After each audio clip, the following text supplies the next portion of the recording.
12th ஸ்டாண்டர்டில் உள்ள நாமக்கல் கவிஞர் பற்றி பார்க்க போகிறோம்.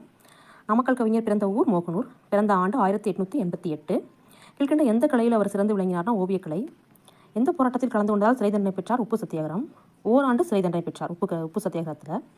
கத்தியின்றி ரத்தமின்றி என்ற வழிநடை என்ற பாடலை எந்த போராட்டத்து தொண்டர்களின் வழிநடை பாடலாக பாடுவதற்கு ஏற்றினார்னா உப்பு சத்தியாகிரக தொண்டர்கள். முதல் அரசவை கவிஞராக பொறுப்பேற்ற கவிஞர் யார்னா நாமக்கல் கவிஞர். நாமக்கல் கவிஞர் அவர்கள் தமிழகத்தின் முதல் ஆஸ்தான அரசவை கவிஞராக நியமிக்கப்பட்ட ஆண்டு 1949. எந்த ஆண்டின் போது நாமக்கல் கவிஞர் சாகித்ய அகாதமி நிர்வாக இயக்குநராக நியமிக்கப்பட்டார்னா 1954. எந்த 2 ஆண்டுகளில் நாமக்கல் கவிஞர் சட்ட மேலவை உறுப்பினராக நியமிக்கப்பட்டிருந்தார்னா 1956, 1962. நாமக்கல் கவிஞருக்கு மத்திய அரசு பத்மபூஷன் வழங்கி போற்றியது 1971. இவர் இறந்த ஆண்டு 1973. நாமக்கல் கவிஞர் அவர்கள் கீழ்கண்ட யாருடைய தீவிரவாத இயக்கத்தால் ஈர்க்கப்பட்டார்? பாலகங்காதர திலகர். நாமக்கல் கவிஞர் அவர்கள் கீழ்கண்ட யாருடைய கொள்கை